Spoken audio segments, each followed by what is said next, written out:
Oh, net positive. What's up, everybody? I'm in the chair, baby. You know what that means? I'm always in a chair, though. You I'm are always kind in of. a chair. Yeah. Chair with no desk. I'm deskless. Yeah. A deskless guest John. in the studio. This week's episode of Net Positive brought to you by my tour dates. I'm coming this weekend to Williamsport, Pennsylvania, which is like central PA. Baltimore, Newark, New Jersey, and New Haven. Get on board, baby. And then next weekend, Portland, Tacoma, Spokane. Wrapping up the 150-plus tour dates.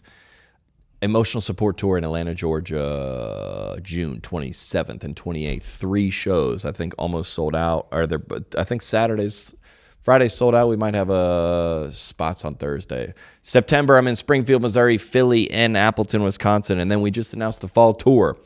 Sarasota, Florida, Melbourne, Florida, Fort Lauderdale, Jacksonville. All those are pretty close to sold out. Lima, Ohio, Shipshewana, Saginaw, Cheyenne, Sioux Falls, Denver, Bakersfield, Oxnard, Long Beach, Savannah, Athens, Augusta, Bristol, Tennessee, Midland, Lubbock, Dallas, Chicago, and Davenport, Iowa. You know what I saw in the comments this week? What? It is Lima, Ohio. I saw that too. Like the bean. Lima, yeah. Yep. We messed that up. Yep. I always go back and forth on the tour dates because if you say Davenport, if you don't live in Iowa, you don't know what that is. But that doesn't matter. Right, because you're not there. Yeah. But if you know what Davenport is, you know it's in Iowa. Right. So should I say states or no? You kind of don't need to. That's what I'm saying. Because it only matters for whoever's there. If I go, I got a show next weekend in Oxnard. You go, what? Hold on. Oxnard is 40 minutes from me. I know where Oxnard is. Right. If you don't know where Oxnard is, it's probably not near you. Yeah, I think it's only for cities that like there's the same named city somewhere else. Oh yeah. Yeah, that's a good point. I don't know what an example of that would be. Athens. There's Athens, Georgia. And Athens, yeah, there you Greece. go. Yeah. Athens, Springfield. Greece? Yeah, that's a good one. No, I'm not in Athens, Greece. Right. This week's episode brought to you by AG1. Baby. Sorry, that was unnecessary. You must have missed your I missed your AG1 this morning. Yeah, they're like, dude, if you drank some AG1, you'd be more lined up, baby. Take care of your health. Is it always easy, Alex? No, definitely not. It should be pretty simple. That's why for last year, I've been drinking AG1 every day, no exceptions. 1 scoop. Mixed it with water once a day, every day, and it makes me feel energized, ready to take on day. That's because each serving of AG1 delivers its daily dose of vitamins, minerals, pre- and probiotics, and more. It's a powerful, healthy habit. It's also powerful to use. You know what I feel about AG1, bro? At the beginning, it was they need to learn about AG1. Right. Now everybody knows. Yeah. Don't you think? For sure. Everybody knows what AG1 is. Either from listening to Net Positive or another podcast that you hear them on, for sure. It used to be just awareness. Right. What? Hold on. What? Now, I've seen commercials on TV. Yeah. Oh, I yeah. see AG1 everywhere. Right. And you also have seen improvement in myself. 100%. Skin, hair, everything. Nails. Attitude. Jokes are sharp. It's because of AG1, baby. Yep. I need more nutrient support than I used to. I feel like I'm getting all the nutrients, especially when I hit the road. That is actually true. I notice AG1 covers all my bases with high-quality ingredients, probiotics, adaptogens, antioxidants, whole food source ingredients. I know if I drink it daily, I'm going to feel that extra boost, baby. If there's one product that I recommend to elevate your health, it's AG1. And that's why I've partnered with them for a year plus, at least. Probably been close to 2, probably, yeah. If you want to take ownership of your health, start with AG1. Try AG1 and get a free 1-year supply of vitamin D3 plus K2 and 5 free AG1 travel packs with your first purchase exclusively at drinkag1.com/netpositive. That's drinkag1.com/netpositive. Or hit the link in the episode description below. We out here, baby. Episode of the pod. Dude. Top tier. Yeah, what do you think of this one? Yeah, I like how we always break it down like 15 seconds after we get done with it. Yeah, he just left. Yeah, I'm feeling, it's like when you leave a hot show. You were like, dude, I'm going to move to Lexington, Kentucky. Yeah. You're like, well, really? Yeah, is that good of a show? Yeah. Crowder, known him just, I guess, anecdote. I mean, I've met him backstage at shows. Cool. And obviously followed his career for a long time. Yep. Some of his music when I was... I wouldn't say coming up in Christianity, but in college, I think a lot of people that would listen would be like, Crowder? Oh, yeah. Yeah, he was playing in my household for sure. On the rotation. Yeah. Yeah. It's short for rotation. Yeah, but we got into it pretty good, and it was again funny up top, and told some. I always liked him, and I talked about this a little bit on the pod, but great sense of humor. Super. And if you follow him on Instagram or whatever, he's always putting out memes and jokes and stuff like that. Yeah, really, really funny. And then loved that we got into some deeper stuff that we'll kind of cliffhang for you here because you'll get to it. But that's how we do it. Yeah, really cool combo. Unbelievable. Yeah, and he talked about the story about him shaving his beard. Yeah, it's good. It's so funny because I feel like a lot of people are here because of the thumbnail. Yeah, most likely. They go, oh.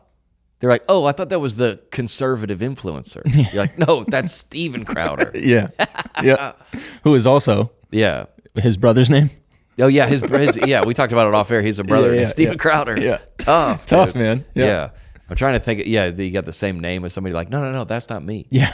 I think there's a John Crist. He's like the guitar player for Anthrax, the band. Oh, yeah. Yeah. And they were like, sometimes I get tagged. I go, no, that's not me. Because you're John B. Crist. John B. Crist. Yeah. And then there's a sports writer in Alabama that's like, I hate the Alabama Crimson Tide. I'm like, no, I'm not him. That's another That's John two Crist? John Crists. Dang, Yeah. dude.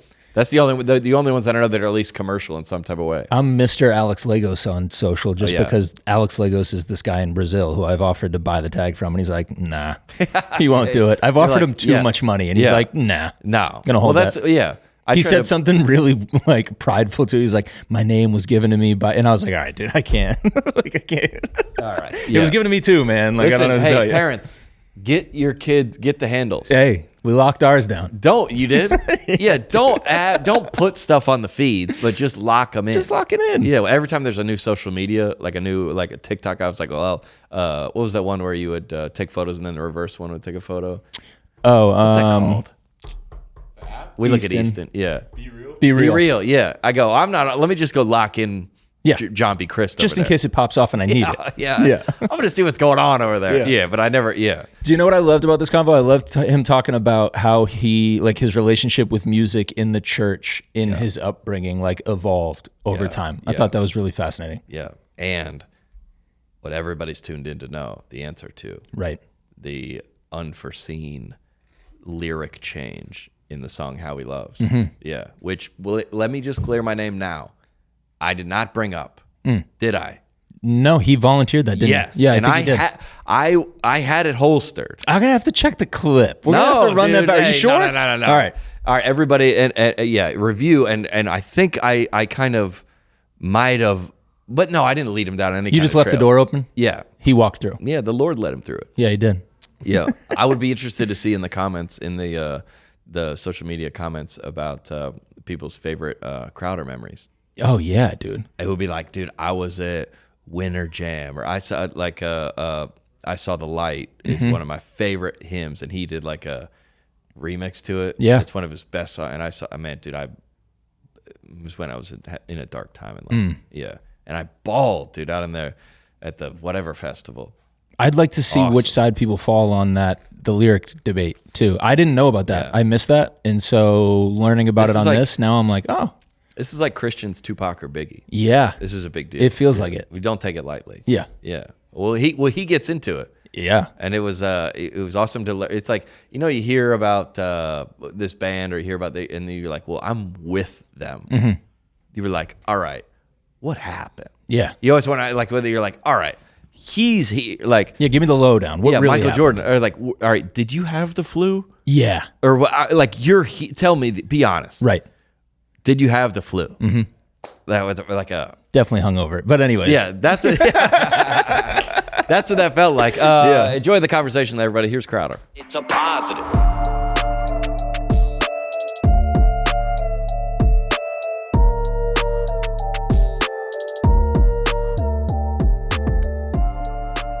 Ladies and gentlemen, welcome into the podcast. Special guest, honored to have him.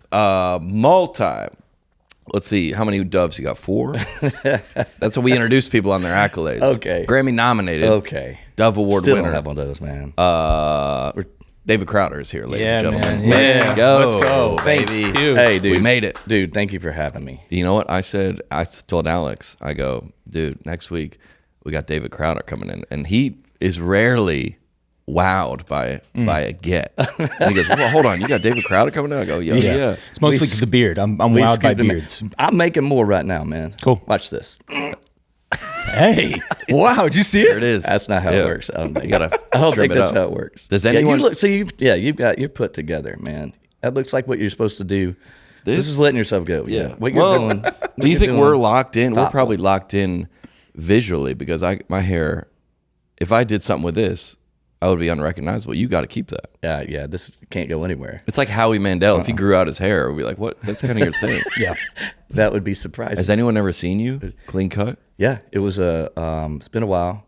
Year 2000, people weren't. Yeah, a lot of people weren't even born yet. 2000. That's 20. That's Year 2000. That's a long time ago. Years ago. Yeah. Yeah. You weren't born yet? I was definitely born, dude. Man, do you remember Y2K? I was at a DC Talk concert at the time, dude. Yeah. At midnight. Oh yeah. At the dawn of the millennium. We were at the church praying, dude. Oh my word. Y2K. Well, I did. It was a spiritual moment for me. That's what I'm trying to say. Is it was Y2K was supposed to be really scary. I think computers were shut all the water off or something. I don't remember what it was. But our bathtub was full of water. Something there's something about the computers in the water. Things you had to have water. And so we had the water in the tub, we ready. And then so we're watching on TV, Dick Clark was there still with his RIP, and then the ball dropped and kissed my wife Tony. Happy New Year, Happy New Millennium. Yeah. And then I went into our, we were living in a little duplex at the time. I went into our little bathroom, and I was going to do this spiritual cleanse. It was really spiritual for me. And so I shaved my head with a Bic, all the way down, Bic razor, shaved my face. Wow, really? Yeah. Man, I was just going to start, new man. Oh, yeah. New millennium, new man. How many millenniums am I going to be around for the dawn of? Just the one. So I was going to take advantage of it, and I was going to go on a fast and everything. As soon as I shaved it off, though, I'm looking at me in the mirror, and I'm like, that was not Jesus. That wasn't the Holy. It was not the Holy Spirit talking, man. It sounds like you don't know the shape of your skull until you're staring right at it. I've got extra CPU or something back here. It's like I'm wearing like a speed bike helmet or something. It's aerodynamic. Oh my word! I would cut time off if I, And now, that sounds like a cult. You're like, hey, you got to shave your head. I look like I was about to do something important, but I hadn't run any of this by Tony yet. Of course, and I'm like looking at me, and I'm like, this was a bad idea. She's like, what are you doing? And I'm like, oh, girl. So I opened the door. She's sitting right here. This is literally what came out of her mouth. She said, put it back now. And started feeding me like prenatal vitamins and making me wash with that horse and mane, or mane. And, I don't know, horse and mane shampoo. Some horses on the shampoo bottle. And so anyway, I'm not the keeper of the hair anymore. That was it. Yeah, that was the last time you did that. I gave up my rights to make modifications. Run modifications of your physical I do feel like in the Bible, there are a couple times when cutting of the hair was instructed. It was. And so I feel like I was, but I still don't feel like you might have missed the Lord on that. Spirit. Yeah, I don't feel like that was it. I showed up and friends were like, oh my gosh, like he's dying. I also went on a fast. That's so. Somebody set up a GoFundMe. They were like, "Can we get a meal train to the Crowder's house?" Save Crowder, man. I like that. This Meals is on those wheels. are the things you thought were taking advantage of the millennium. Like you're like, these are the things I got to do. It was bad, but here we are. I remember that time. That's when we got.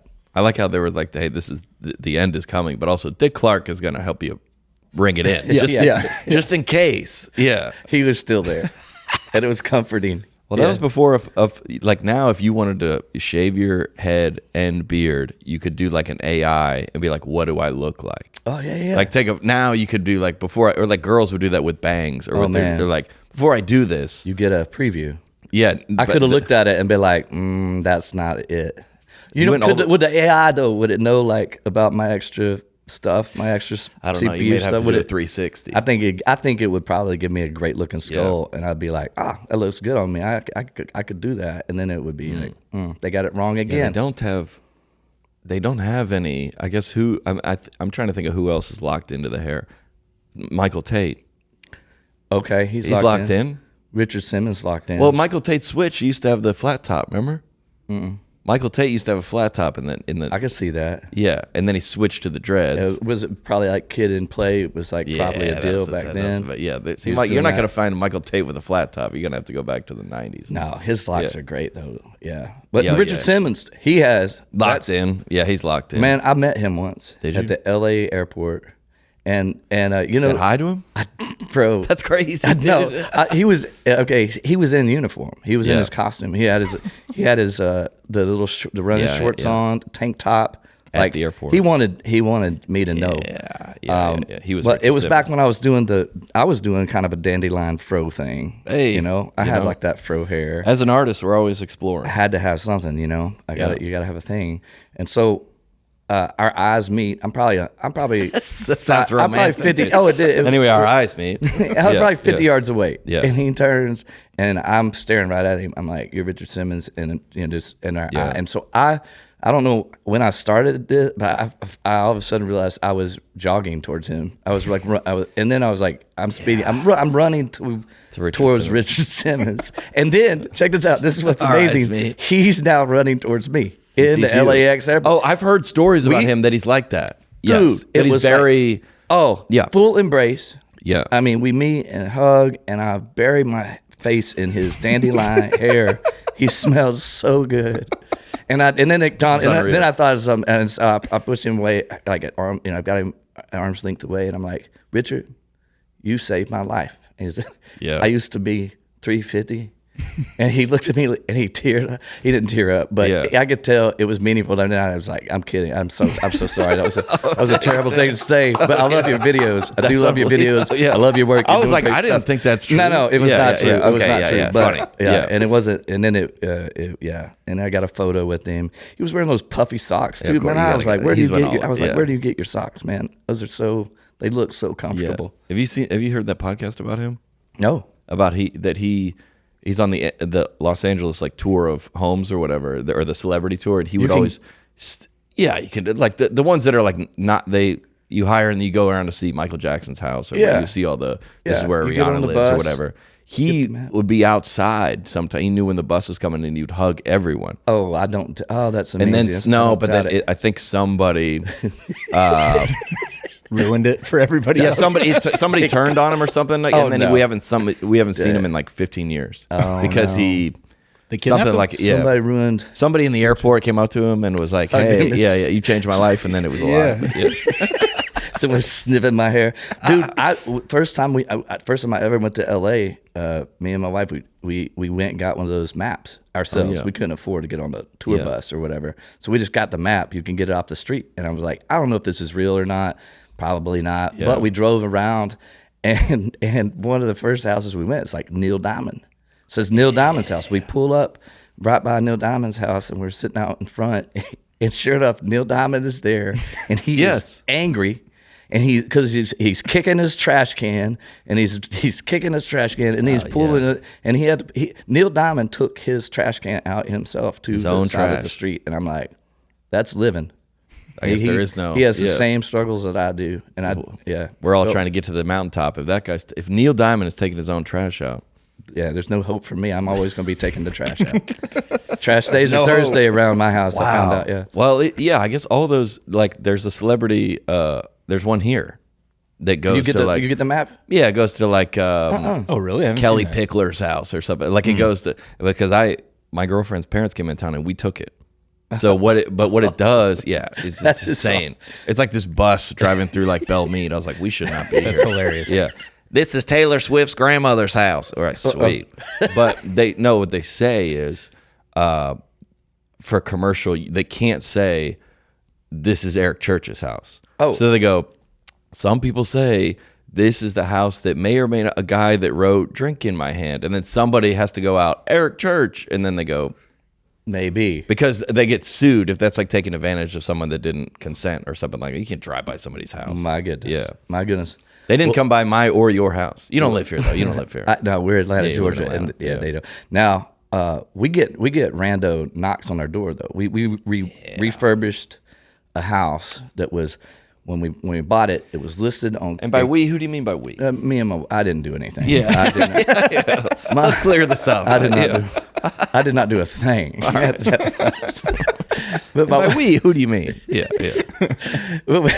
my wife, Yeah. she does this for a living now. She's like, interior designer, more architectural stuff. So it's in her purview. Sure. But when we bought it, it was listed on Curb magazine, that's a real estate magazine, as the ugliest house available in Atlanta.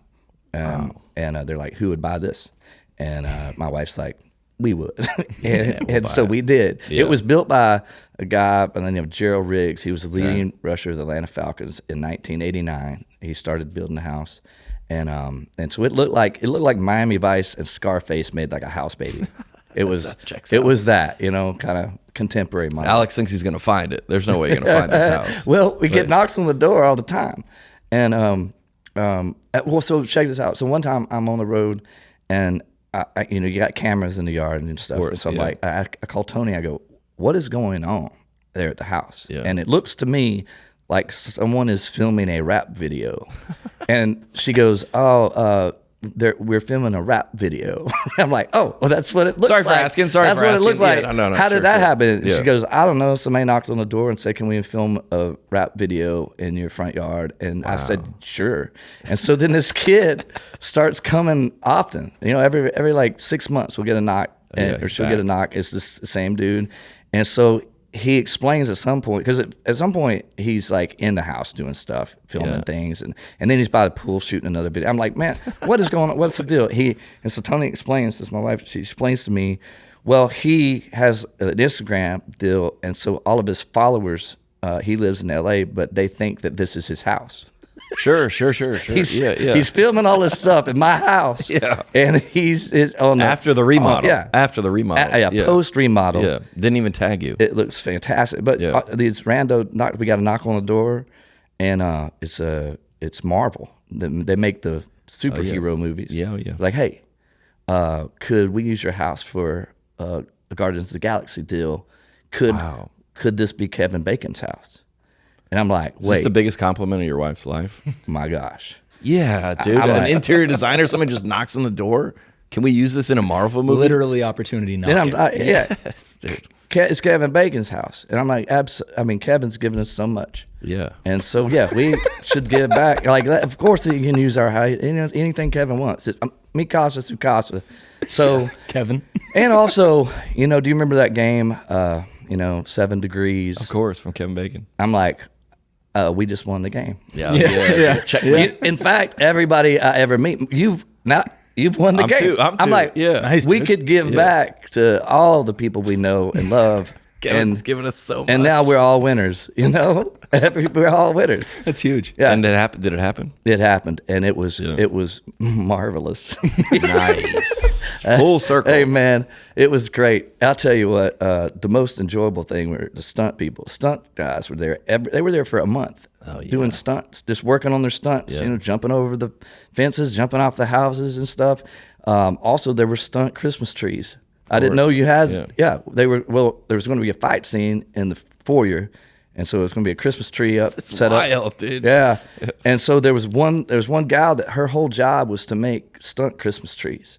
And because the Christmas tree obviously is going to go down. If there's a fight scene and a Christmas tree is around, it doesn't have a chance. So she made Christmas trees that looked exactly like the original Christmas tree. Yeah. All the ornaments had to be in exactly the right spot. So that, we cut, take the 40, and then they got to bring the tree in, and it's a new tree. And so she just made trees.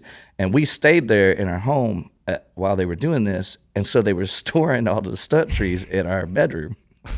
So we would wake up in a forest. It's like sleeping in Narnia. Yeah, it was amazing. Yeah, we'll be yeah. We were waking up in Marvel Christmas forest every morning. It was absolutely a glorious month. Did the movie come out? Yeah, it was actually a Christmas special. Yeah. And so James Gunn, he wanted it to kind of feel kitschy and be like the Star Wars Christmas special, which is really hard to, is unwatchable. That's the way to say that. But this one's way better. He was trying to dance around that. This one is way better. This one is way better. Unwatchable. This is way better, but it's a Christmas special. So, it's seasonal. We'll come back to that every year. Yeah. I feel like if you were a pastor, this story of this house is a perfect. You should give that to Louis. This house was condemned. Nobody wanted it. And my wife looked at it and said, I'll take that house. When she talks about it, it's metaphorical for me. She also saw me as a remod. There's work to do. We can laugh at restoration is my specialty. Yeah. We're gonna have to Chip and Joe this line. Situation. Yep. All he needs is some shiplap, and he's fine. Well, I was connected with you because we kind of grew up the same, like church, very pastor. My dad wasn't a pastor, but he could have been. Yeah, deep. And I didn't grow up in Texarkana, but I toured there many times. Yeah, and I don't know if this is true or not, but we've talked about this before on this podcast. Not you specifically, but is it true you got saved at the puppet show? Is it? I wouldn't call it a puppet show, but a puppet led me to Jesus. Yes. Eugene, the purple puppet. Yeah, my God. We talk about it all the time. We're like, hey, there was a power of puppetry. It was probably last year, maybe 2 years ago. There's a lot of puppets leading people to Jesus out there. Lots. They usually say yes. It's like, do you want Jesus? I haven't ever seen a puppet go, nope. Yeah, fair. They're always usually in. They're usually totally in. I went to I think it was a Christmas Eve service, and it was that's when everybody, maybe it was Christmas Eve service. Everybody's in there, and it was it was in Bentonville, Arkansas. Okay. And there was a text in to get saved, and we had a joke on here. I was like, I feel like it's getting a little easy to get saved. Remember, you used to have to raise your hand, go forward. Walk the aisle, man. Yeah. Now it's kind of like a text in. And then she also said, the joke on the pod was, everyone get out their cell phones.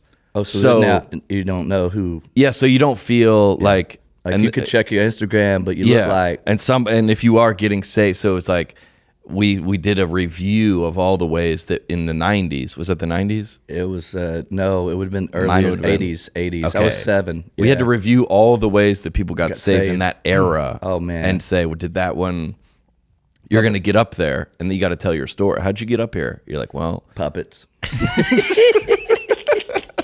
I'm up here. Yeah, there was a bunch of, It was crazy. Well, my dad was, super disciplinarian, strict. Same. Man, he had us like, set us down. I don't want you making a profession of faith until you know what's up. I want you to know what you're doing. And so we were kind of scared to, it's like, I ain't gonna do that yet. I don't know if I know what's going on yet. I got to make sure I know. I'm gonna get in trouble if I go too quick. And so, but then I got caught up. And Eugene the puppet's up there, and it was too much. And so I went down, did the aisle. At what age? But we got back in the car that night, and I'm sitting in the back seat going, oh my gosh, he is going to kill me. Yeah. And my mom's like, what's wrong? I'm crying. And I'm like, I'm so sorry. I'm so sorry. I asked Jesus into my heart tonight. And of course they were thrilled. But here's what I'm saying. Imagine. They were happy, but here's what I'm saying. Now for me though, I feel like I made my profession of faith under the potential of physical harm and duress. Yeah. It was emotional duress for sure. But just like a martyr for the faith. I felt that. I was like, man, there's something to that. That's nice. Yeah. I said. And he said he didn't want you to make that commitment unless you knew what you were doing. I thought we were going to get. What age were you? The rod 7. 7. Mm-hmm. 7 years. That was a great number. I feel like you got the full theological understanding at 7. Uh-huh. I think you got it. A lot of 7s in the Bible, so I'm like, I'm right there along with you. Yeah, dude. Mm-hmm. Yeah. But yeah, I got to meet Eugene the puppet later in life. Dude, this is the best. The hand? I shook the hand that was in the puppet for one. That's a trip right there. Like, so you were really that's a mind blow. But we were playing at this church in Tulsa, and we were with Ricky Skaggs, and so it was kind of this. Oh man, who's opening? Me. You're opening for Ricky Skaggs. Yeah. Oh, yeah. But we're there, and then somebody had heard that story, and it was around the church house, and they were like, "Hey, do you know the guy that Eugene the puppeteer? Yeah, he's this is his church."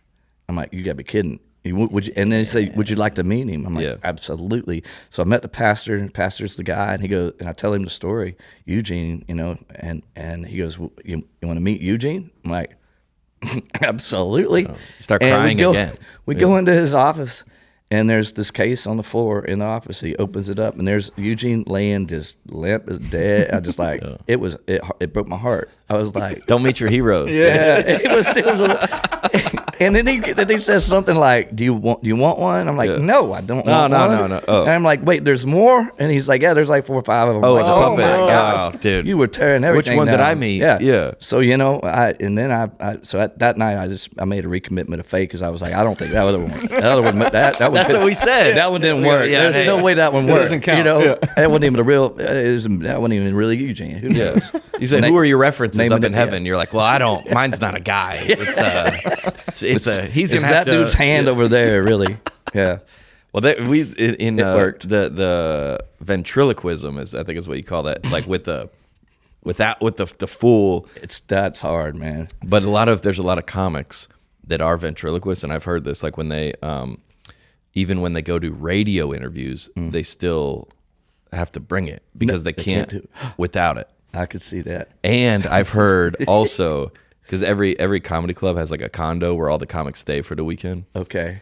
And one of the club owners in Colorado Springs told me there was a ventriloquist the week before me, and that he alone in the condo, he still talks to him. What are they have cameras in the condo? He said, no, yeah, that's what he said. Oh yeah, how would he know? How are they knowing that? He's like, crazy. they just like hang out in the, like, he just like, there's nothing to do. He's I don't like, like that. I don't like slide that. this thing on. I don't like that. Yeah. But I'm sure your conversion If somebody experience. grab me a Coke. Yeah. Dude, so Chase, my uncle, it was a ventriloquist. He built his own puppets. And so the first time my wife is meeting the extended family, we're all at this lake house. And we're sitting on the couch together, and Star Search was this talent show that used to come on back in the 90s or whatever. And so we're sitting there, and one of the comics is a ventriloquist. Yeah. And my wife doesn't know, hadn't met the family yet. Yeah. And she says, I cannot stand ventriloquists. And my uncle's like, I'm a ventriloquist. You know, proud. Yeah, but he said it with his mouth. Stand up. He said it with his mouth closed. He said it with the recliner. And I can't really do it because I don't have it with me. But he left the room. Yeah. It wasn't a good start. John, did you try different types of comedy before you landed on what you were doing? No. Did you ever go for any gimmick type? Well, stuff there's like always that? there's a couple gimmicks. There's like a guitar comic. Yeah. They have a lot of that. Yeah. There's magicians that are kind of, there's like at the comedy club. I mean, the Cake Boss came through one time. We're like, what are we doing here? It's a very comedy is a very loose genre. Yeah. Yeah. Just make them laugh. That's whatever you're doing. Now it's just live podcasts. Yeah. But it's just podcasters. Yeah. It's working out for you. It's working out. For real though, how'd you get started on your deal? In comedy? Was it in church or no? Same way you did. Yeah, my dad was the pastor, and then I went to a church in Colorado Springs where I started in 2019. I was making the announcement videos. You know that guy? I know that guy's guy. the worst, by the way, isn't he? I bet you weren't the worst. I mean, it was after worship, right? The guy would come up and be like, "The church picnic's on Wednesday, absolutely. Bible study, new season of Bible studies," Yes. and I was like that guy. And I would remember making these sketches.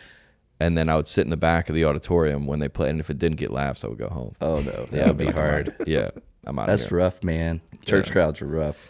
Yeah, well, I want to say where we met at that the one at Cedar Point. Okay, Does that sound familiar? that's a place. There's a there's a festival there.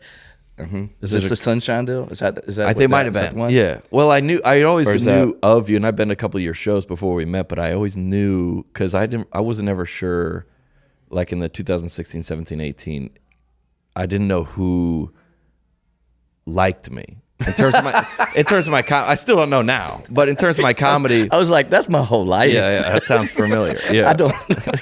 That's why I'm so nervous all the time. You know. Who are you? But I remember because like when I first made a video that kind of made me popular, it was called Christian Music, How It's Made, and I would be like, all right, you just put in these lines, right? And it was very like everybody in the comments. This is before anyone knew. It was like, is this guy a Christian or not? Oh yeah. Because if I was. So edgy.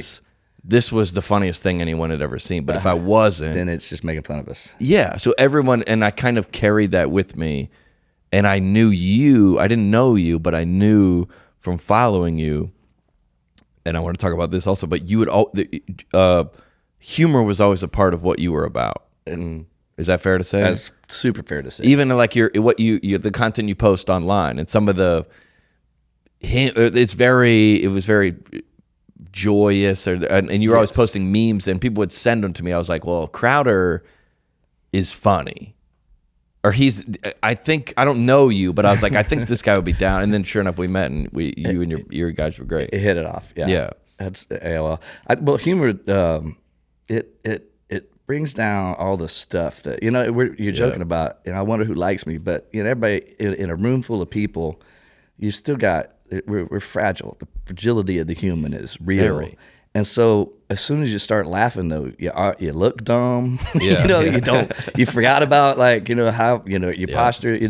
So humor for me, starting out in the church, it's sort of the same way that you're describing. Like if you can get people to laugh, you can find ways into the interior quicker in my mind. So often self-deprecating stuff works really great and very easy for me. Oh yeah, easy. Yeah. There it is. Yeah. So this homeless guy walks in. You tell any jokes on stage or no? I wouldn't call them jokes, but I sing. Humorous anecdotes. And it's hilarious. Yeah. Well, there's always like not that like I Saw the Light, which is like it's very. Like, what does he say? There's like a audio track on the end. Well, it's like an old, it's like a hillbilly accent, which is a nod to it's funny. Exactly. Yeah. So it's Ralph like Stanley. What does he say? Talk, what I got can't on remember. I saw the light or something like that. But he's in Japan. Yeah. So good to be here in Japan. Yeah. And it's just that cultural collide to me was like, that's another thing. I love bringing cultures together. In the music, there's stuff sitting next a banjo and an 808 kick drum. Yeah. To try to do that in a way that doesn't sound kitschy or too forced, and that feels like it's coming from my interior and means something authentic, says something already. It says we're not as far apart as we feel a lot of times. So I'm trying to do that in lots of ways. Humor is one way, but also anybody ever, like in Christian circle, anybody ever thought that was too far? Something you said? Oh yeah. Well, I don't know if you have this, but I have the problem of my mouth works quicker than my head, and so a lot of times things will pop out, and I'm like, I wouldn't have said that. I shouldn't have said that. I wouldn't have said that if I were you. That happens. Talking to yourself. Yeah. I wouldn't have said that if I were it's you. Like, man, my mouth's too quick. Shouldn't have said that one. That's why they have the puppet. That's why. Blame it on the dude. Yeah. Well, it's interesting because I was going to ask you if you go to all these different. If we grew up the same, you grew up Baptist, right? Yeah. Baptist Well, it was actually schizophrenic. We would. I don't think that's a denomination. It's a total. Schizophrenic. First schizophrenic. We go First Baptist Church, Texarkana, Texas, on a Sunday morning. But then we would go wherever the Holy Spirit was, and I use those. That's in quotes. Wherever the Holy Spirit was moving, which meant those places. Me and my brother got excited about because you could run around. You could yell, and you brought instruments. You could bring your tambourine. That's the Holy Trinity. Trinity. Hey, where do we get to? We get to run at this one or not? So that was pretty. We saw a lot of the church. Growing up. So yeah. And is it ever? But the First Baptist though, I feel like I lived there. Like there was one. I mean, I fell asleep in the pipe organ one Sunday. Had climbed up Not into too many the deal. people can say that. And after church, they're like, "Where's little David?" And he's like, "You had to climb up into this huge pipe organ and in the church." And so I feel like it was home. I had found all the nooks and crannies because I was there so much. The doors were open. I was there. That's your place. Yeah, it was my place. So I grew up First Baptist with a twist of Holy Spirit. I was telling Alex on the way in here that.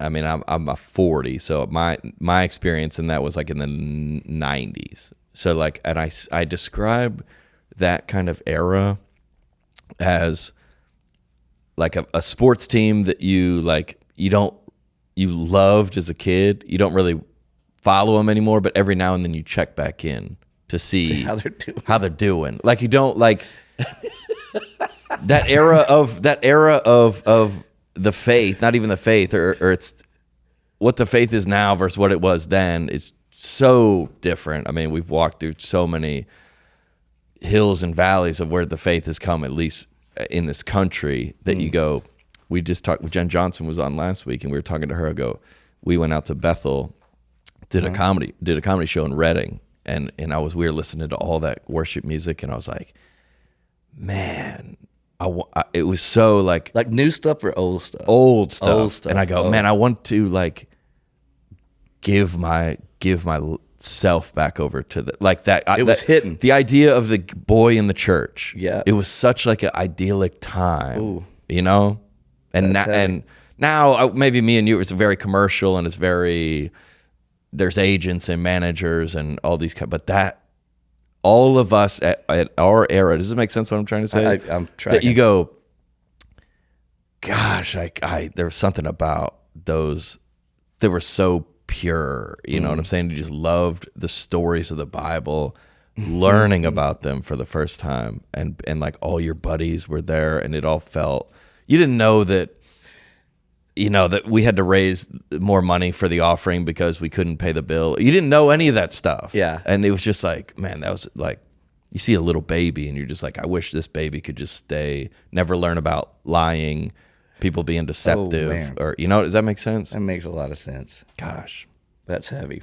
Yeah. So did you make a new playlist? Did it new stick? playlist. Did it stick? Oh yeah. You still got it on this week? The Goodness of God. It's a classic. Yeah. That one's. What do you guys close on? What do we close on? Yeah. Right now. now. The light? No. We've moved on from that. We haven't played that in 20 years. Dude. No, it pops out occasionally. Oh yeah, dude. It pops out occasionally. No, it's we kind of bring it down a little bit. You do. Yeah. Usually the last song is an old Gaither tune. Bring it to the real. Let everybody sing and know. It's the stuff that stuck around, you know. Yep. That's timeless. That's what I love. The Gaither thing. I remember getting to hang around him and Bill and Gloria. Yeah. He said something that blew my mind. He was talking about how there's no harmony in music anymore. Sure. It's not, you know, they got that. Their whole thing is like, hey, let's sing together, harmonize. And he's talking about that. And it's like, you know, it's tough to fight when you're trying to harmonize. I was like, oh man, it's tough to argue when you're trying to sing in harmony with one another. And I just thought, man, that's good. That's good stuff right there. And so we kind of go backwards and let everybody know it's sort of that deal. Because it brings the feels back. It's like, to like hey, nostalgia. There's stuff here that is true. Yeah. And sticks. And if you orient your life around these truths, it's a better way of living. Yeah. And I think that's what we're trying to say when we're talking about the gospel is like, you know, there's a lot of messed up stuff in church, but there's truth. And if you order your life in a way that looks closer to the sky we're reading of in Scripture, it's a better way to live, more intentionally made. Yeah. And everybody in there is by the way, is from every church in the city. Whatever you're at, everybody's there. Yeah, everybody's got all again, different. with the best thing, I love seeing kids and then people with walkers. Yeah. He wasn't going to say grandparents. I want it broad. I want it broad. Everybody's in there. Yeah. It feels like we, you know, had a family night or something. Yeah. You know? Where do you draw the line if you know, I feel like as a comedian, some of these things that have separated everybody in the faith, I make fun of them because you're like, well, we're going to start our own church because they don't have drums over there. We believe in drums. I think that's silly. You're right. So I try to make light of it in an effort to ultimately bring everybody together. That is perfect. But there will be some people that say that this is these guys are too. I mean, I'm sure you got all kind of criticism. I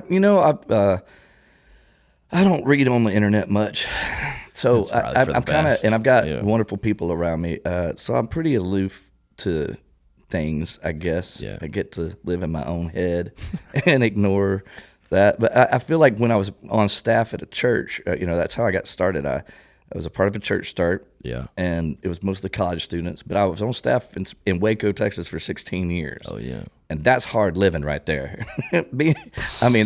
That's when you hear stuff, and it's your own people. The only thing I know about Waco is from the documentary, The Cult. Yeah, so that wasn't us. Yeah, that wasn't us. David, it wasn't me. Not us. That wasn't us. Man, one of my roommates in college, he would go to there's a pub that on Wednesday nights had a live cover band. Yeah. And it was them. It was David Crist and some. Really? And he said they were great. He was like, we were there every Wednesday because that band was killing. He was like, I speak to the rest of it. Can't speak to the rest of it, but musically, they were top tier. Solid. Well, that's the only thing I know about Waco was from the show, which is probably unfair. But yeah. It wasn't. That was outside of town. But you started. I wasn't around at that time. Had nothing. That wasn't not me. You don't have to say that on this podcast. I wasn't around. We believe I wasn't you. even there. No one's gonna be like, but what about the Waco cult? That's why he grew the beard and put glasses on. He was like, I gotta look different now. I gotta get out of here. We'll let you out. Yeah. You got to promise to never cut your hair again. Yeah. And then Y2K happened. He's like, we're all dying anyway. Yeah. Statute of limitations is up. We're good. But you were just leading worship there, and you could kind of. Well, it started. At that time, there wasn't like you're talking about, a stack of music that you're hearing that it's bringing the feels. At the time we started, there wasn't like a stack of music that fit the collegiate setting. Yeah. So I would go to the Christian bookstore and buy up all these. I'd spend all of our budget money, and I'd come back with a stack of CDs. And I remember sitting in our apartment, and I was going through trying to find songs we could use. But this was back with all we had was like Maranatha and Vineyard stuff. That's what my dad was, a Vineyard pastor. Well, there you go. We had some of those old Touching the Father's Heart series. But I mean, that was like, it was adult music. It wasn't. It wasn't. It didn't sound like what you'd hear on college radio. Yeah. So I'm going through this stuff, and the doors open to the apartment, and my buddy Keith, who was from Charlottesville, Virginia. Now Dave Matthews Band was huge at the time. He was a big DMB fan. Yeah. He would bring me back like live mixtapes, bootleg stuff. Bootlegs were big. Bootleg. You get a bootleg. You would record a live show. Yeah. With a. It sounded crazy. Awful. Just terrible. Yeah. But he'd bring them back. But I was super. He had grown up in church, but wasn't a part of church at the time. But we had music in common, and so we talked about music and stuff. So he walks in, and I'm playing this stuff, and it was so cinematic. He's backlit, sunlight coming through. He's got a cigarette smoke's curling up in the sunlight, and he takes a big drag, exhales.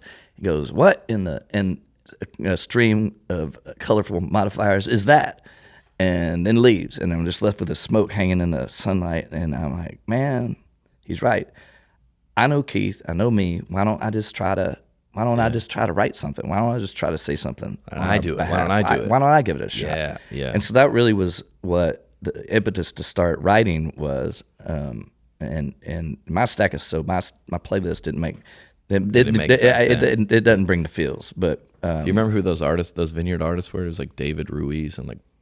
Oh, Brian Dirksen. We covered. Remember all those guys? We did Waves of Mercy, Waves of Grace. Yeah, we did. That was a Ruiz song. Yeah. Oh yeah. That takes me back. Yeah. That's well, is crazy. Do you want to address this publicly on the podcast? This might be the first church scandal that you were using church budget money to go buy CDs.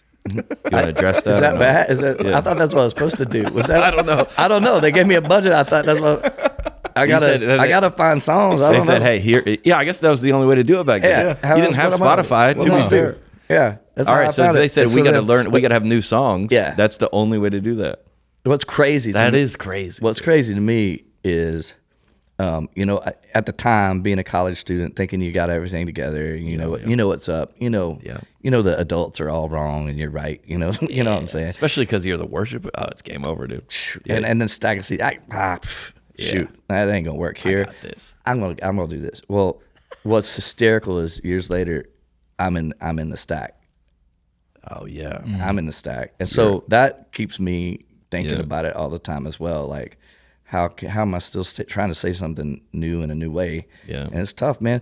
It's tough writing worship songs. Yeah. The lexicon is really small. You got to. You've done it. There's some trigger words. Yeah, yeah. They got to be there. You got to have the handles. It's like bring them in. It's like Jimmy Buffett. Yeah. You got to take them to the ocean every time. It's got to feel new. But you got to say flip flops. You got to say sand. You got to say sunshine. You got to say beach. You got to say every time. Margarita. Oh yeah. There's a certain number of words, and you got to reorder them in a way that feels brand new over and over and over. And your album, which came out last week, or is it Friday? Came out Friday. What is today? Exile, correct? Yeah, Exile. Yeah. This week's episode brought to you by Miracle Made. Did you know that your temperature at night can have one of the greatest impacts on your sleep quality, Alex? It is for me, for sure. Yeah. Wake up too hot, too cold. I recommend checking out Miracle Made's bed sheets, baby. I've been sleeping on them. Alex sleeping on them, inspired by NASA. Self-cooling properties, rather, for better quality sleep. Silver-infused fabrics. Man, I'm sleeping like a god. Inspired by NASA. Miracle Made sheets are thermoregulated and designed to keep you at the perfect temperature all night. Self-cleaning, comfort, quality, designed for your skin. Stop sleeping on bacteria, Alex. Yeah, sorry. I don't anymore, but I used to. Bacteria can clog your pores, causing breakouts and acne. Sleep clean with Miracle, baby. Go to trymiracle.com. I don't have to go because they sent me the sheets. I got them. Trymiracle.com/netpositive. Try Miracle Made sheets today. And whatever you buy them for yourself or as a gift for a loved one, if you order today, you can save over 40% and use the promo code NETPOSITIVE at checkout, and you get 3 free towels. Save an extra 20%. Miracle is so confident in their product, it's backed by a 30-day money-back guarantee. So if you aren't 100% satisfied, you get a full refund. Alex, upgrade your sleep. Or Easton, rather. Alex already got them. Mm-hmm. With Miracle Made, go to trymiracle.com/netpositive and use the code NETPOSITIVE to claim your 3 free-piece towel set and save over 40%. Again, that's trymiracle.com/netpositive. Or, as always, hit the link in the episode description below. Also, this week's episode brought to you by Manscaped. Not a great advertisement, Crowder, by the way. Yeah. You know well, what? we don't know what's under his shirt. We don't know what the chest hair looks like. We don't know what the know. belly hair looks this like. This would be the poster child of at least the hair products. Right. But we're not sure, but at least the face products. Right. But I am. Yes. And so are you. 2024 is in full swing, and that means check in with our friends at Manscaped, baby. It's never too late to level up your grooming game. I'm on it. Alex is on it. Keep yourself tamed up. Manscaped has the new Lawnmower 5.0. That's what I got. Ultra, by the way, and it's every man's cheat code to look good, feel good, and turn the page on confidence. Whether you're going for a trim or a clean-shaven look, this trimmer has you covered. Trusted by over 10,000. Nope. 10 million? Yep. Fact checker. Live. Fact checker in real time. Now's the time to get a grip on your grooming with this exclusive offer. Go to manscaped.com and use the code NETPOSITIVE for 20% off plus free shipping. Unbelievable deal. We got it all. I got it all, at least for sure. We got the Performance Package 5.0, the Lawnmower ear and nose hair trimmer. Father's Day's coming up, isn't it? Hey, Is it this weekend? Is it this weekend? No, it's not that soon, is it? Everybody knows Mother's Day. When's my Father's first one, Day? too. We don't know. First one. My first one. Yeah, dude. You're in the different... If I didn't already have all of these things from Manscaped, this would be what This is what I'd want. As a gesture, they'll even throw in 2 free gifts, the Boxers 2.0, the Shed 2.0 toiletry bag, because you know good and well, if you're rocking those Boxers from high school, now you're a father. Yeah. Things are different. Get these for the father in your life. Get 20% off and free shipping with the code NETPOSITIVE at manscaped.com. Embrace the new you. And definitely embrace this new trimmer. I got it, baby. Courtesy of manscaped.com. Or hit the link in the episode description below. We talked to a ton of artists in here where you go, all right, you put out and especially through COVID and after that, all these artists would go, all right, if we're going to go back into the studio again, write the whole thing, do the promo, get the wheels going again. All it takes in comedy, we're going to film my 4th comedy special. Dang. And we're about to start a 5th. So we're like, where does the inspiration come from to keep writing and to keep trying to express? Because this is new. Does it come? So for me, it comes in spurts. Okay.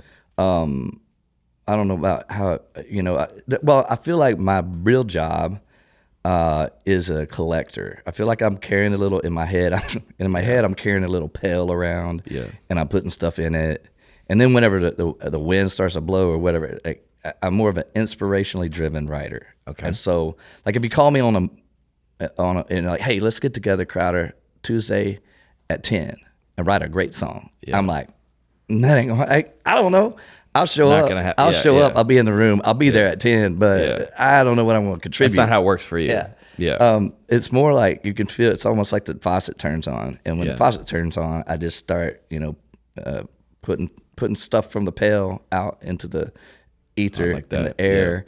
And it's more like organization, but it really comes from me in spurts. And I don't feel like I have any say in the matter. Yeah. It's real.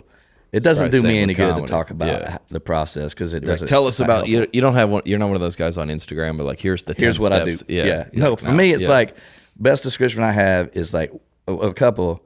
It's like listening to a conversation on the other side of the wall. You can't quite make out what they're saying, but you can catch a bit of the concept, and then all of a sudden, it feels like it dawns on me, like, that's what this is. And then and the other thing that seems useful maybe is like when you're washing dishes in the sink, and like a soap bubble pops up and it starts floating, and it looks beautiful but delicate, and you're scared to stare right at it, so you just kind of watch it float in your peripheral.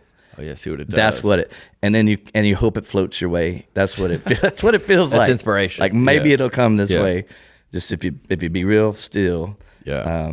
But yeah, that's what. So when the faucet's on, it's really it's just like we did the Exile.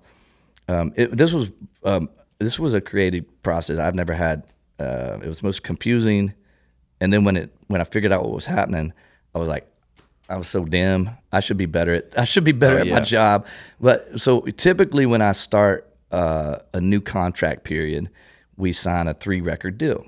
Okay. And so I figure if we're going to make a contractual commitment, I should at least have some idea of what I'm going to do for 3 records. So I'll have like that makes sense. That makes sense. So I typically have like a loose outline in my head. And this period of time, for these 3 albums, I wanted to do Promise, Exile, and Return, sort of a narrative arc of in using the Israelites' journey as sort of an outline, loose outline. Yeah. And so Promise, we did Milk and Honey. That's what we called that one, Milk and Honey. And then was that 2018? I'm bad with math. Okay, I don't know. I don't know what year this is, man. I keep writing the wrong year. I don't know what year we're in. So, so now we're in the Exile deal. Yeah. And we had a sidebar. I got distracted because there was a title out there hanging that was low hanging. We did a Christmas album called Milk and Cookies. If you have Milk and Honey, that's Milk and Cookie. It's just too easy. It's logical next step. You gotta have. We can't just pass this one by. But now we're in the Exile deal, and so I'm writing these songs, and I wanted Exile to feel like gritty and like hard, and be earthy, and so it was less horizontal language, more.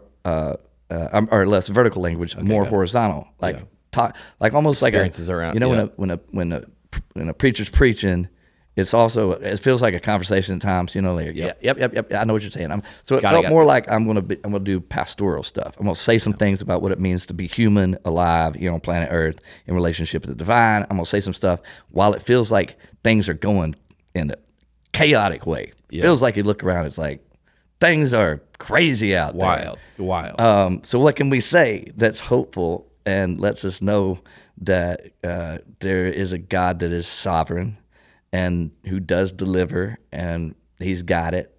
So I'm trying to say these things, and then all of a sudden I'd be in a write with someone, and then the song would pop up. I'm like, that's an incredible song, but that does not have anything to do with Exile. And that has never happened for me in the past. I have an outline. I know what I'm doing. I've got guidelines. Here's what we're writing. And then we'd get another song, and perfect for the Exile. Unbelievable. This is the Exile. Then another one pops up. This is not the Exile. Yeah. All of a sudden, I realized both records are coming at the same time. The Return was happening, and it was only going to be vertical. I wanted it to be church songs. And it took me way too long to figure out oh my, the faucet's on, and both are coming at the same time. And so we kind of did keep them all. Oh yeah, kind of did 2 records at the same time. Smart. And I was like, oh, this is perfect. This is the return right here. So it was a very confusing front end of making this, but then once I figured out what was going on, it dawned on me. And same with jokes. Is once you get someone goes, what about this? You go, oh, it's already written, or like, oh, yes, Don, or a book title or something. Once you get the thing, then you go, I can figure out then it gets tracks. Easy. Then it gets easy. The tracks. Yeah. That's it. So that's what happened on this deal.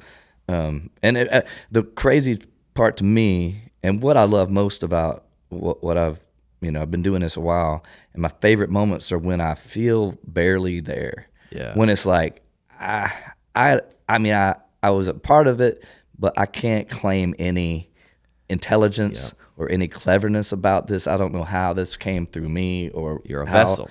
But those moments when you feel that, you're like, this is crazy. Yeah. It just felt like that when I'm like, of course, when I'm singing about displacement, chaos, the exile, what it means to not feel in communion with your Maker, to feel a lack of home, to long for something that feels like home, and feel. Of course, He gives you songs to sing about that hope and stuff. So I was like, I'm actually in the metaphor that I was trying to make right now. Yeah, it was so cool when that dawned on me. Of course, He gives you songs to sing. Yeah, which is what if that the kid that fell asleep in the Oregon, right? From what I'm hearing, that would be the home. In a lot of ways, that in your walk with that would be a time. It's the same with me. You're growing up. Your dad was a preacher. That and if there's a lot of people, I think, especially that listen to this podcast, that do relate to what your album is about. That they kind of floating out here. Kind of, they're not and now our generation is now having children, and they wish for this. They have to pass down something to them, but maybe a lot of people that think that listen to this podcast have the same background that we do, but that are not currently at church, right? That are not currently, but again, like the sports team used to follow, you do kind of check in. You do kind of seeing what those people are about. Yeah. And that this album speaks to them? I hope so. Yeah, I hope so. My hope would be you put the jersey back on. Let's go, dude. You know what I'm saying? Wow, dude, that's a word, man. Go get your starter and put it on. Yeah, that'd be the hope. I think too, as we get older, you do see that there's a grounding necessary. There's that longing for community that's not just about your fantasy league. You know what I mean? That has some depth and some like, how do we get through life? And I think when you find a community that still believes that this stuff is true and real, life gets rich and deep. And I think one of the things that I've learned, even in just like being married for so long, like to stick and stay and to decide, as difficult as it may be, as messed up as I may be, I'm with you. I'm with here. You. Yeah. And that's to me the church. The church is worth contending for. It seems, if we read in Scripture, it seems like God contends for it.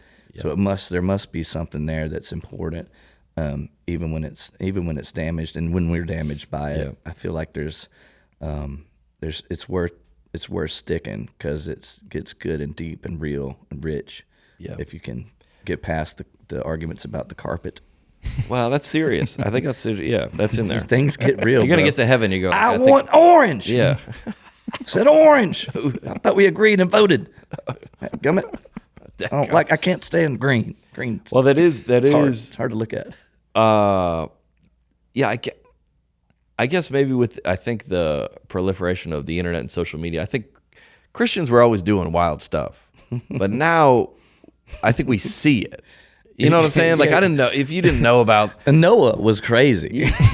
I mean, we've read that they do some wild stuff, and still God uses them. Yeah. And so where's the where do you fall in terms of somebody in the faith that's doing that you're like, this is like, we would always, as a Christian, there's so many divisions in it. You'd be like, yeah, I'm a Christian, but I'm not that one. Yeah, or I'm not, right. I feel like I'm trying to always be like, yeah, but we don't, the very loud people in the faith that we may or may not align with, that I go, they're like, you're a Christian, right? I go, yeah. So are you guys? I go, no. I'm not with them. Yeah, I'm not with them, and I feel like everybody's always kind of having to do that. But I think a lot of it, though, just to kind of bang on that for a little, it's like, I think a lot of it is we're always trying to look cool. A lot of it's just trying to look cool. Yeah. I want to be cool, not like those guys. They're not cool. But we do that in all manner of things. The shoes I pick, the glasses I put on. Like I want people to think I'm cool. Yeah. And so a lot of times it's just, I don't want to be associated with this. And I feel like what happens oftentimes for friends of mine who are no longer in the church, they just dump it all in the same thing. And I'm like, well, but you didn't even really give it a go. Like I watched your attempt at it, and it was half-hearted at best. And I think what church is at its best is relationship. And when you find people that you love and that they're trying to follow Jesus and you're all trying to do it together, that's what church is to me. And I don't think it's Lone Ranger stuff, and I don't think it's just an exit. I think it's a decision, just like all relationships are. I'm going to stick or go. And I think the church is relationship. And if you decide to stick, that's when it gets rich, because you go through a lot of stuff. You go through stuff. But the association of it, I feel like if we could get over wanting to be cool and just decide we're following Jesus out loud, that's where it gets good. It's just like a family. Wherever y'all are taking this, I'm in with this group. So totally. Versus, I don't like the music. Yeah. You know what I mean? Yeah. I feel like since I do music, I can pick on it pretty easily. It's like, the music is the music, big division. I don't trust it at all. Yeah. Everybody else is like, man, this is when it gets rich. I don't trust music at all. It's all, I see, like, if I'm on Sunday morning and get caught up in a song, they're playing Goodness of God, and I'm just all in, tears and, snot and hands are up. Yep. Well, and then I'm stuck in traffic later that day and I'm cussing the car in front of me. It's like, I think that's a better indicator of who's on the throne, is when things are like, when it all comes undone. Yeah. When it's rough, and then you're like, and so I feel like, there's a lot of great stuff that music does. It does help us form ideas of identity and who we are in light of what God's done. But man, to say I don't like this church because I don't like the guy leading the music, it feels like you're missing the point of not the songs, the guy. Yeah. I don't like the guy. Yeah. Have you always felt that way? Like that? I feel like that's a really mature and refined perspective. Were you always that way about music in the church? Not until I started having to do it. And that's when I was like, oh, this is scary stuff, is what it felt like. It felt like, man, you can move someone with you go to any concert and you can feel something react, and you get immediately to the emotions. But I mean, that's what the Hebrews did. They would sing, get the heart involved, and then they would go to the mind. So I think it's pretty biblical how we order our services, in the sense that you're going to sing together, get to the heart, and connect. Then somebody's going to unpack some stuff, and you're more receptive to it. So I get that part of it, but to put language to it that forms theological, to indoctrinate in a sense, that's terrifying to me. And music is I mean, I don't know. Wasn't the devil up to the same nonsense? Wouldn't you be like a lot of?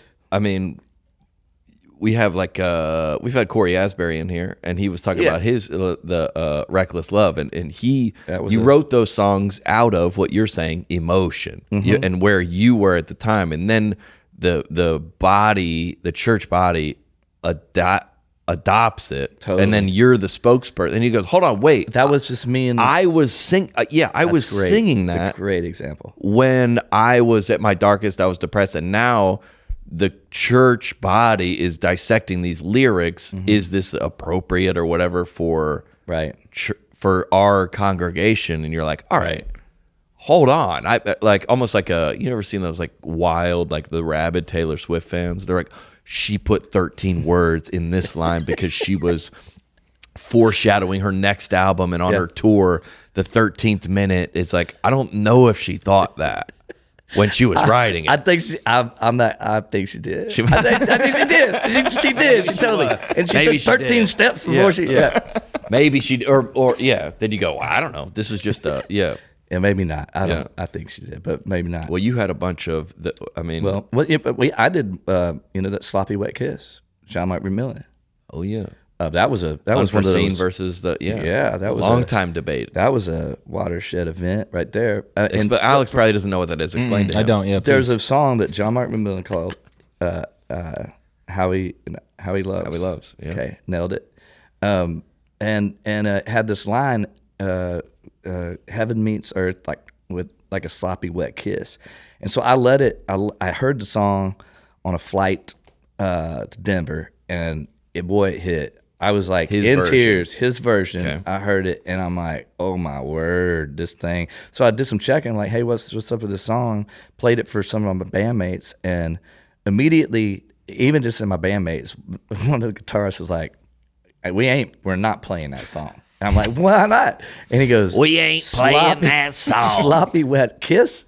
He goes, duh. Like, duh. It's like, and I go, I didn't even hear it. I did not even hear that line. And then I go, we're playing it. I'm boss. we're this is where I put my foot down. Yeah. This is the hill I die on. Yeah. so that Sunday we play it, and man, it split the room in half. Mm. I mean, it's like I got some of the most feedback I've ever gotten. Where? Where'd you play? At my church. Okay. In Waco, Texas, at that church I was on staff at, and the congregation, man, I got word, and some of them were like, that song is the most unbelievable song I've ever heard in my life. That line, "Sloppy Wet Kiss," it hit me hard. And then others were like, if you ever play that song again, I'm out of here. I'm going to the club. I'm going down the street. You know where I'm going. They got a great band. So that's just killing it over there, man. I'm going to that. Yep. They play some CCR, and you never heard anything like it. So I started checking on the song. I called people in publishing. I'm like, what's the deal with this song? Because it feels like every church in America should be singing this song because it's about the love of God, but it's got beautiful language that's really colorful, metaphorical. And what's the deal? And they're like, well, in charismatic circles, this thing's taken off. It's huge, but it can't make the leap. It can't go to the more conservative. So I'm like, we gotta fix this. That's what I thought. So I find this John Mark McMillan. He's up in North Carolina, and I'm like, hey man, my name's Crowder. I did your song in church. You call yourself by your last name? I think I don't know how I call. I don't know. I think I do. Oh yeah, but he would know Crowder. At the time, I wasn't going by Crowder. Okay. At the time, I was just David. So you called him Crowder Band. Do you remember how you got his number? I don't. That's a thought. I have no idea. But I found my way to him. Yeah. And I tell him, I say, hey man, this song's incredible. Any way that we could adjust this sloppy wet kiss line, because it's a watershed event, man. And he basically says everything you said about Corey description. He's like, bro, I wrote that because my youth minister died and it broke my heart, and I'm just crying out to God. Like it wasn't for the church. And I go, well, it's really for the church. The church really needs this, but they don't like this particular. He goes, well, there's no way in the world I'm changing that. Wow. And I go, well, that's all I need to hear. I just maybe pray about it, and I'll call you in a week. Pray about it, and I'll call you in a week. So I call him back a week later, and he's like, yeah, we should change the line. Really? Yeah. I'm like, wow, man. My gosh. And he's such an artist. I mean, he is like a true poet, and that he did open up to do that. It says a lot about the dude. And so then, it took a little bit of time to come up with something that felt still his intention. Same syllables or something. You have to match it up somehow. Songwriting is so hard. You got to count syllables. It's tough.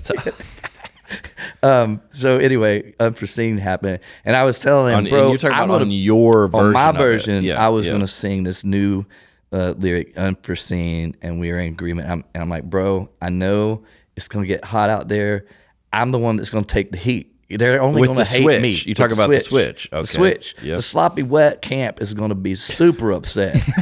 The church goes hard when they when they dig in. And so I'm like, bro, you're going to be in the clear. It's going to be my fault. You're not going to suffer at all. Yeah. I'll take it. And so, I did. And it was, but for me, I had a community of people that our conversation wasn't just like, hey, that's gross. It sounds like a dog licking me. I don't want to think about Jesus like that. Right. It was in the same way that people picked apart Reckless. Like, are the intentions of God? Is God intentional in His interaction with creation? And to put in the mouths of people that I'm trying to help understand what it means to follow the divine.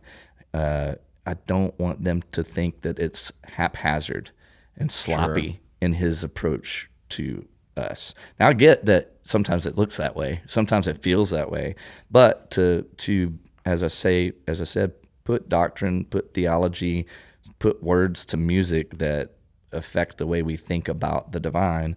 I'm really scared and careful about it, and that would be a great example of it. Most of my songs they're not sitting in the bedroom trying to get something out that happened to catch on and into the church. Just because I wound up on staff at the church, and that's how my mind was formed, is I've got to say something that we can all say together and feel good about it theologically. Well, I feel like the way I interact with it is all the meme pages and all the Christian, like but we're making fun of it like tongue in cheek, meaning I think at the end of the day, we don't when it commercial, we don't care. Or we were making fun of the people that are angry about either side. Yeah. I think so too. But there are, just like the carpet, the real at the end of the day, like so and so's mad, or like, well, who? And I think they're like, I think everybody that makes a joke about it sees it for what it is, that it doesn't really have any theological significance, or it's not. You shouldn't hate your neighbor over it at minimum. Right. Yeah. But it is funny because when you hear the switch, that you go, wait, this must have been a conversation somewhere. Sure. Which is funny, objectively funny. Yes. What was it changed to? It goes, heaven meets earth, like, I'm not a singer, but like a sloppy wet kiss. And now it's heaven meets earth like an unforeseen kiss. When you're alone with a guitar, how do you play it? Well, that's what's interesting, is when I lead it, I don't say anything right there. I let the people do what the people want. I'm like, hey, nice. That's like that's on you. Move right there. That's on you. Yeah, nice. Yeah. That's like Riley Green. He used to have that song about like drinking a Bud Light, and when Bud Light was in the controversy, he just said Coors Light, and everybody's like, yeah, it works, dude. Yeah, switch it up. Because it would be too, And then if you go to some churches, and then, I mean, that song was everywhere, dude. Yeah, it was. Yeah. Yes, I love his generosity to allow that, though. Yeah. You know. Now he has a lake house because of that. So it's a very generous guy, dude. We were doing. I'm just kidding. I don't know him. I shouldn't say that. Yeah. He's great. Yeah, he's the man. We were on FaceTime or something. And now we're skipping to you guys FaceTime together. Hey, man. This has been a lot going on. Well, we were doing something. I was promoting something I was doing. You know, for the people out there. And so John Mark, he's in the studio or something, and he goes, "Hey man, I got to show you something." And then he goes into his toilet room.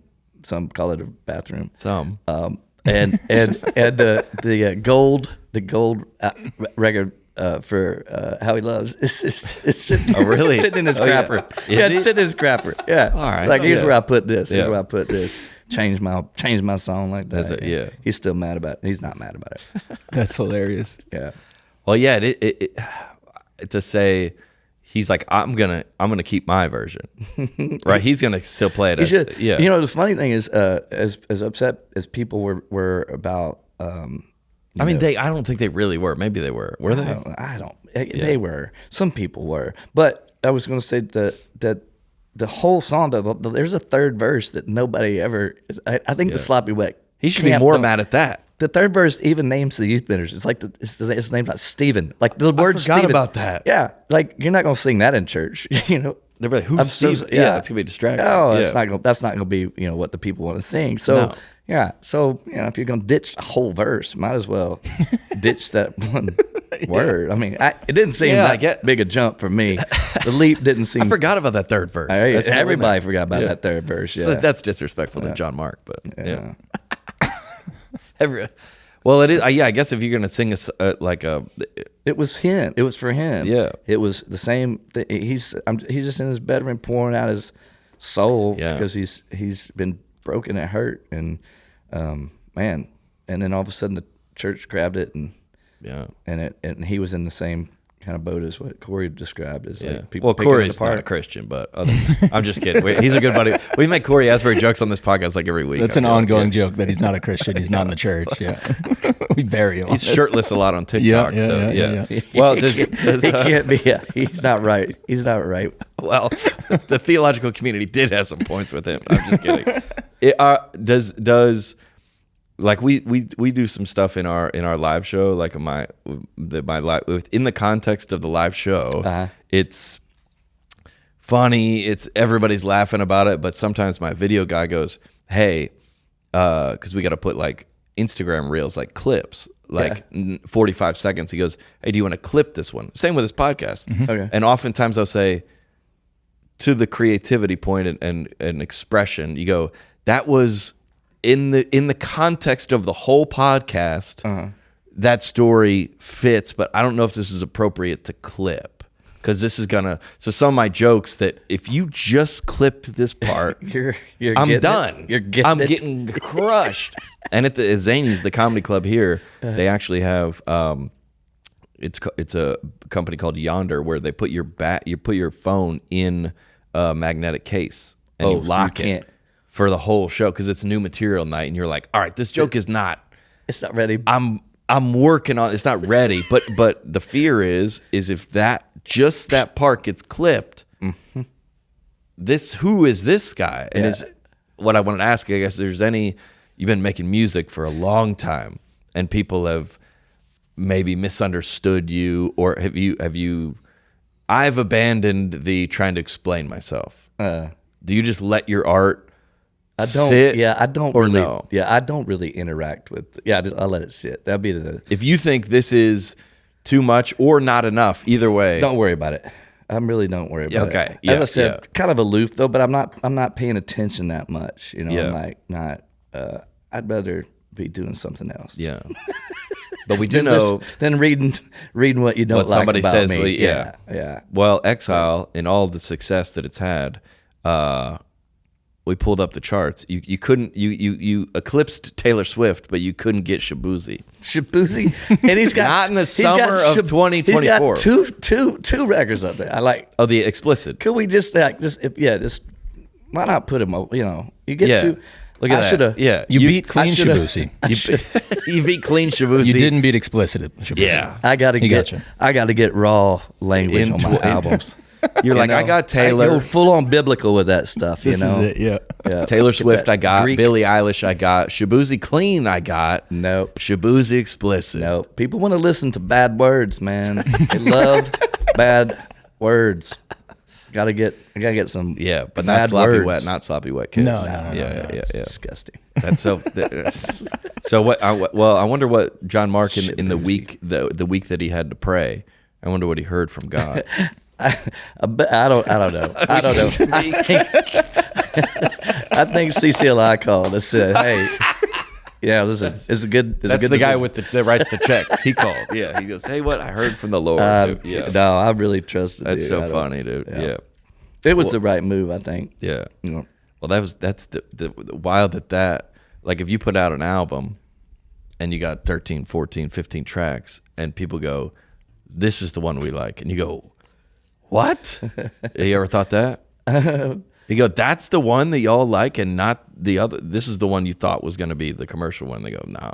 You know, this was what was crazy this go around is typically when I start an album, I'll start with a song that I can kind of get all of the sonics right. Yeah. Where here are the colors I would like to use. This is sort of the textures sonically I'd like to put all in the same place. The personality of the album. I want to get it right. Some hymns, more acoustic albums, and then this one's more. What genre would you describe? There's usually one track though that I'm trying to get everything together. That I'm like, once I get this track together, okay, now musically the rest of the album makes sense to me, and it's usually more aggressive. It's usually not one of the ones that I would think would be like on radio or it'd be but it has all of the. It's the personality of the album. Here's the crux sonically of the thing, the rudder, so to speak. And for this one, the first song we tackled was a song called Grave Robber, and it's pretty aggressive. It's very. I listened to it. Yeah, it's like sounding. It's something I haven't heard from you before. Well, I was going for some Kid Rock.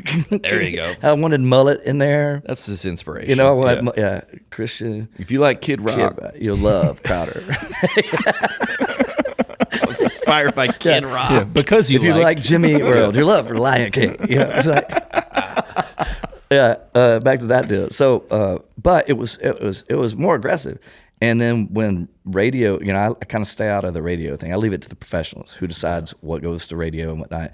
And the same people that switch the unforeseen line, same people. Those guys. Yeah, you leave it to them. Well, they were like, we want to roll out Grave Robber to Christian radio. I'm like, really? Rock and roll is back. And so that was the one they wrote. They told that to you. To me. Wow. And so I would say that was a surprise because it was, as I said, it's the one that was kind of, we were working with to try to get everything in one place at the same time sonically. And I thought, this is a great example of the personality of this album. And then that's the one they went with. And I was like blown away. So that was when I was surprised at something. And then it went to number one on radio. Let's go. Again, surprising to me because it lets me know I don't know anything about Christian radio. Like, I thought I knew. Of all the things I wouldn't think this would be the one. Yeah. But it was really amazing to see people attached to it and very affirming, I guess, for a song that it was not suspected that was your hit. I'm like, if you're pointing at all the songs, I'll be like, that one maybe, this one, And man, it was the one that they went first and went great. So I don't know. Well, I did, and we'll end on this because I always thought this about you. And you just got back you just did Winter Jam? We did. Yeah. How many times have you done it? 5? I'm bad with math. Yeah. Let me think. Numbers are it gotta be 5 at Probably least. at least. Yeah. Dude. I love it, man. So do I. I did it in crazy. 2018. I loved it. Well, that was my question actually. That's interesting you say that because I feel like the Winter Jam, like K-Love Cruise type people, like Jerry Seinfeld. I was listening to him on a podcast, and he said, "If you're gonna be successful, you gotta find a way to love those people." Meaning, like Garth Brooks, I think, has talked about it a lot. He goes, "Hey, I'm coming to Des Moines. I understand that these people work all week." And a lot of them and they saved up $40, $50, $70 to come here. And I understand that people are going through health issues, divorce, at minimum depression, a poor outlook on the future. And Jerry goes, if you thought that about those people, that they were coming to see you, that it would make you write better, it would make you listen to your songs more critically, the infinite love of those people, that the art you would produce would be infinitely greater versus I don't care about these people, I'm maybe here to get a check, I hope this, I don't, and I been through a lot with the Christian community, but I love those people, and I always have, and I feel the same about you. That you grew up that way, and Christianity and in the music industry and maybe K-Love or maybe all the things, but you go, at the end of the day, I love those people deeply, and I'll keep going back on Winter Jam or keep doing the thing because those people sitting out at that festival, you don't know what they've been going through, and I have some hope or some message to them that I could uplift them. Do you connect with that or no? Oh my word, that sums it all up. Right there. Yeah, I've seen you from afar, and I go, that guy. Yeah, festivals are that's a perfect example. I remember when I met Marty Stewart. He's a if you don't know Marty Stewart, mandolin player, but was played with Johnny Cash. Just a legend in country music. I mean, just a legend of a human. But I met him, and he took us to his warehouse where he keeps all his show clothes. They're bedazzled, and all of his instruments and stuff. I mean, it was like the Country Music Hall of Fame in one little warehouse deal. But when we first went into this little room that it felt like we were in a Lowe's break room. I don't know. I've never been in a Lowe's break room. It's what I imagine Lowe's break room to be. Little card table set up, little mini fridge. He's like, "Do you like Red Bull?" We're like, "We love Red Bull." So we're drinking Red Bull at this card table. This voice is crazy. And there's you like Red Bull. Best hair too. His hair. Sure. Speaking of hair, sure, he's the guy. He's got the best hair. But on the wall, there was this photo of two folks that were country music fans. You could tell, but they look like the stereotypical. They've got the shirts on. It has Marty's face on it. Cowboy hats, boots on. They looked like they'd lived some life too. And he at some point when he decides we're okay and we can go, I can tell he's checking us out before he shows us the stuff. He's bring like, in the other room. I'm gonna see if you're good or bad, light or dark. Right. And as soon as we pass the test, I guess he goes, guys, those are my fans right there. Yeah. And you always got to know who your fans are, and you got to love them. And I love my fans. And I was like, that was exactly everything Garth Brooks was trying to say. Everything Jerry was trying to say. Yeah. It's like, if you love people and you're following Jesus, you're trying to expand the love of Jesus through the people that you've been entrusted with, and point them to a bigger love. That's the whole deal right there. And also at these festivals, corn dogs are there. Also corn dogs. Yeah. And also I'll keep coming back. And you also got the fried stick of butter. Love the people. Yeah. Also corn dogs. Also corn dogs. Yeah. Well, I think that is what, and like during COVID and everything, everything was shut down and nobody was making any money, and we were just compelled to. We did shows in parking lots and with people that were. How weird is that? Yeah, now there's like, hey, what are the lights? What is the setup? How many tickets are sold? What is the promoter getting his cut? But when it was all gone, right? Yeah. When all the stuff was gone, and we just go, man, we see comedians. We see what's going on in the culture and in the news, and people are having a hard time with this, and we feel like we could bring some levity or at least some brevity to the. Yeah, help people cope with this. And sometimes we didn't have a mic. We were just like standing on like a pallet in a parking lot doing these wild shows and drive-in. We couldn't even see the people, but we were no one even thought about money. And nor did I at the beginning, and nor did you probably when you started at the church. You're like, I need enough money to, buy the CDs and obviously, steal from the church. But I did. And I'm just joking. And there's the out of context clip that gets you canceled. There it is. Yeah. No, that you go, man, you didn't take that job for. You go, well, I have I don't even know if you call it a gift, but I have something that will. That's it. Help. You feel. Yeah. To me, it's always been, how can I be of use? And the other thing of what brought me into this church that I was a part of before when the guy that started the church asked me if I'd be a part of it. Yeah. He's like, hey man, would you help with the music? I'm like, no, I won't. And he's like, but I think you should. And I'm like, there's no way in the world. That's the worst idea ever. When he tells a story, he was currently pastoring this church outside of Waco, Texas, tiny little town outside of Texas outside of Waco. And he was telling me, I get a call like at 2 a.m. And it's, one of the congregants, he's like, Pastor, we need you out here now. You got to come now.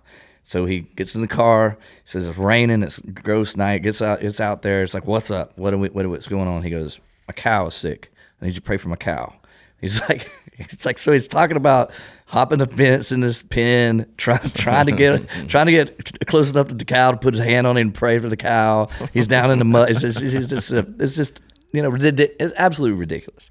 But he goes, man, it wasn't about, was the efficacy of my beseechment for the bovine. This wasn't what I had in mind. It wasn't about that. It was about being there, showing up in the mud, in the muck, when the stuff is difficult. It's about being there for the people, and that's when I bought in. I was like, I want to be a part of something like that. And it seems like God loves the church to the point where He says, lay down your life. And so that's what I'm trying to do. You wouldn't call me to bring casserole on Wednesday because I can't cook. But I'm bringing what I can, and I want to be useful, and I want to serve the church because God loves the church. And so I'd like to do my best to be useful for the community of people I find myself in there trying to follow Jesus. That's a summary of what I'm doing. And everybody, in a lot of ways, doing the same thing. A pastor, he's like, I think my dad, who's a pastor, he liked explaining the scripture in a way to people that would help them with their marriage, with their parenting, with their finances, with their to leave something on earth that I contributed, I helped. Absolutely. Yeah. And what you're able to do is cut through stuff that lets us think about ourselves in a way that, comedy has a way to it's almost like a knife that trims away stuff that we can't see or understand until we're able to laugh about it and go, that's pretty stupid. Well, that's pretty dumb. Tell everybody over at the festivals this summer, I said hello. Where can everybody find you? The album is out everywhere. Crowder, which I don't know how you got Crowder on Instagram, which is wild. You got Crowder. At Crowder is you? Or no? That's me. I think that's it. That's the top. Yeah. And then your festivals all summer and the album's out. You find it wherever you listen to music. That's it. Instagram. David Crowder, ladies and gentlemen. Thanks for coming by, brother. Internet machine. Dude, thank you for real. Thank you for having me. Yeah. I think you're hilarious. Well, so maybe I'll get back to one of the Christian festivals soon. I'll see you out there. They'll take you. Yeah. Else we'll go find you. Yeah. We'll go find see you soon, brother. God bless. Thank you. Weird, but on the net, it was a positive. It was a positive. You cannot be serious. On the net, it's a positive.